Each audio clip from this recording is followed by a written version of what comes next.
Halo, assalamualaikum. Sekarang kita lagi di Bandung. Hari Kamis tanggal 23 Juli 2020. Kita akan berangkat menuju Cilacap. Nanti kita akan singgah sebentar untuk makan siang di Tasikmalaya. Kilometernya sekarang menunjukkan 1485 ya. Nanti kita akan bertemu lagi di Tasikmalaya untuk makan siang.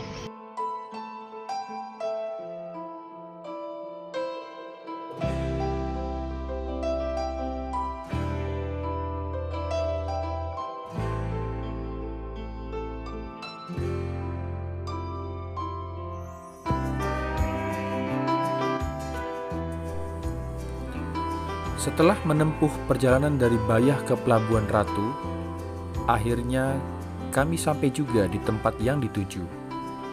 Pemandangan begitu indah dan mempesona. Pelabuhan Ratu memang nomor satu. Lalu kami bergerak menuju ke Sukabumi, mencicipi nasi ungu di warung Mami Ungu, kemudian mengunjungi saudara kami yang telah lama tak pernah bersua. Ada suka dan sedih. Ada haru dan syahdu. Rasa rindu amat terobati.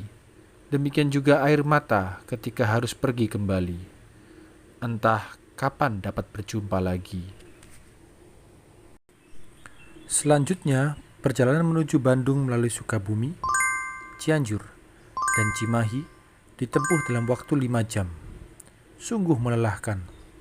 Kepadatan lalu lintas, jam pergantian shift pekerja pabrik, dan tentu saja ketidakseimbangan volume kendaraan dan lebar jalan menjadi penyebab semua ini. Ternyata, berdasarkan data penduduk di tahun 2017, Sukabumi dan Cianjur berada di 8 besar kabupaten kota terpadat di Jawa Barat. Akhirnya, hanya tersisa penat dan lelah ketika kami sampai di Bandung.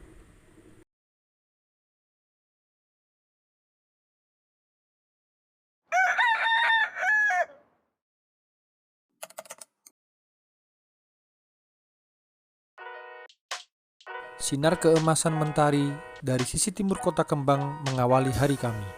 Saatnya kami pindah ke kota baru. Tujuan hari ini adalah Cilacap, sebuah kota berjarak 240 km di pesisir selatan Pulau Jawa, yang sekaligus sebagai satu-satunya kabupaten berawalan Ci di Jawa Tengah. Tidak ada akses tol dalam perjalanan kali ini. Tercatat 5 kota dan kabupaten yang akan kami lalui dari kota Bandung menuju Cilacap, yaitu Kabupaten Bandung, Kabupaten Garut, Kabupaten Tasikmalaya, Kabupaten Ciamis, dan Kota Banjar. Halo, assalamualaikum. Sekarang kita lagi di Bandung. Hari Kamis tanggal 23 Juli 2020. Kita akan berangkat menuju Cilacap. Nanti kita akan singgah sebentar untuk makan siang di Tasikmalaya. Kilometernya sekarang menunjukkan 1485 ya. Nanti kita akan bertemu lagi di Tasikmalaya untuk makan siang. Jam menunjukkan 7.48. Kita akan berangkat sekitar 12 menit lagi pukul 8. Ini kita lagi sarapan dulu di daerah mana ini ya. Pokoknya di bubur deh, bubur ayam Pak Haji Amit. Nanti kita bisa lihat foto-fotonya. Oke. Assalamualaikum warahmatullahi wabarakatuh. Menelusuri tanah Priangan ke timur memang mengasyikkan. Keluar dari eksit tol Cilenyi, kami dihadapkan pada kondisi jalan yang cukup padat dan berdebu. Maklum, mega proyek tol Cisumdawu akan dimulai. Sebuah tol yang akan menghubungkan Bandung, Sumedang, dan Majalengka yang kemudian akan bersambung dengan tol Cipali di bagian utara. Tak lama setelah itu, kami akan memasuki daerah yang selalu menjadi bahasan utama setiap lebaran mengenai arus mudik dan arus balik. Nagrek, itulah nama kawasan yang dimaksud, syarat dengan macet, antrean panjang, dan keruwetan. Syukur alhamdulillah, saat kami melintasi tidak ada sedikit pun masalah. Volume kendaraan amat minim. Pandemi turut membantu kami kali ini.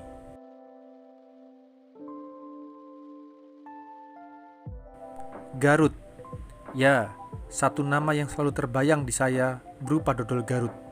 Sebuah makanan khas yang berasal dari kabupaten ini. Sayangnya, waktu kami amat terbatas, sehingga kami tidak sempat berbelanja dodol khas Garut. Beruntung di sepanjang jalan, berjajar para penjual peyem. Ya, jajanan khas tanah Priangan yang lainnya. Meskipun bahan dan rasanya hampir sama dengan tape, peyem memiliki tekstur yang berbeda. Dibandingkan dengan tape yang mempunyai tekstur lembek, maka peyem mempunyai sifat keras dan kering. Daerah berikutnya di Kabupaten Garut cukup membuat saya teringat masa bersekolah di SD, Malangbong. Namanya cukup unik, namun para penikmat sejarah dan pengetahuan umum akan mengenang nama ini identik dengan Kartosuwiryo, salah satu tokoh DITI di zaman Orde Lama. Sambil bercerita sejarah kepada anak-anak, tak lupa beberapa pesan moral diberikan. Inilah saat pembelajaran untuk anak-anak kami dalam mengenal pengetahuan yang mungkin tidak didapatkan di pendidikan formal. Saya ucapkan terima kasih kepada RPUL dan Buku Pintar yang telah menjadi Google dan Wikipedia di masa kecilku.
Banjar, kota terakhir di Jawa Barat sebelum kami memasuki Jawa Tengah.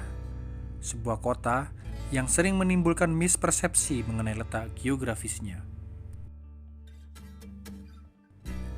Banjar dulunya merupakan bagian dari Kabupaten Ciamis yang sejak tahun 2003 menjadi kota sendiri. Akulturasi budaya dan bahasa amat terasa di kota ini. Ada perpaduan bahasa Sunda dan bahasa Jawa dalam pembicaraan sehari-hari warga di sini.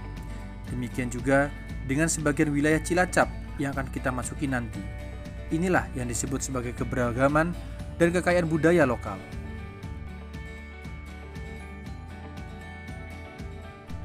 Sungai Citandui adalah batas alam yang memisahkan Jawa Barat dan Jawa Tengah. Jembatan di atasnya menjadi penghubung yang secara kontinu memadukan akulturasi budaya Sunda dan Jawa.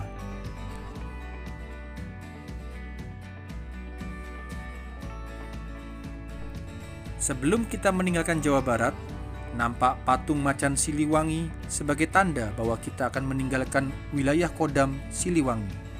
Dan di seberang sana, nampak patung Pangeran Diponegoro menunggang kuda seolah-olah menyambut kami yang akan memasuki wilayah teritori Kodam Diponegoro. Kembali ke beberapa dekade lalu, dua kodam ini merupakan representasi kebanggaan, jiwa satria, dari para prajurit TNI Angkatan Darat di kedua provinsi, Jawa Barat dengan Kodam Siliwanginya, dan Jawa Tengah dengan Kodam Diponegoro.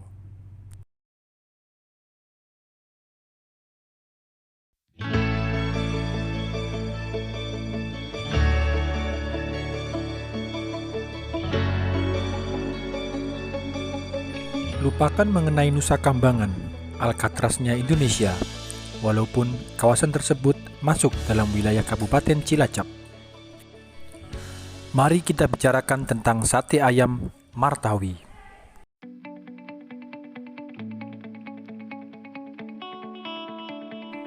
Bagi saya yang terbiasa dengan sate ayam Madura, penyajian dan rasa sate ayam Martawi sungguh berbeda.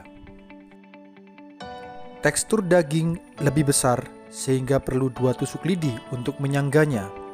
Rasa satenya pun sudah gurih walaupun belum dicelupkan ke bumbu kacang. Ada perpaduan rasa manis, gurih, dan rasa rempah yang larut di dalam bumbu kacang yang sudah ditumbuk halus. Dan tidak ada kecap di sini. Rasa sate ini mengingatkan saya rasa sate yang sama di Malaysia, yaitu sate Haji Samuri dari Kajang, Malaysia. Amat mirip. Mungkinkah ada hubungan di antaranya? Mengingat nama Samuri sangat terasa Jawa. Sudahlah, tunggu saja video selanjutnya. Yang penting kita santap sate ini. Kami putuskan untuk menginap di Hotel Sindoro. Perjalanan cukup melelahkan. Kami beristirahat sejenak dan kemudian mencari makan untuk santap malam. Angin yang cukup kencang berhembus di malam hari membuat kami cepat-cepat mencari makan dan kembali ke hotel. Pilihan kami jatuh ke nasi goreng di sekitaran tengah kota Cilacap. Hidangan malam yang mengenyangkan sebelum kami beristirahat malam untuk bekal kesegaran di esok hari. Oke kawan-kawan, demikian video kali ini. Sampai jumpa di video selanjutnya.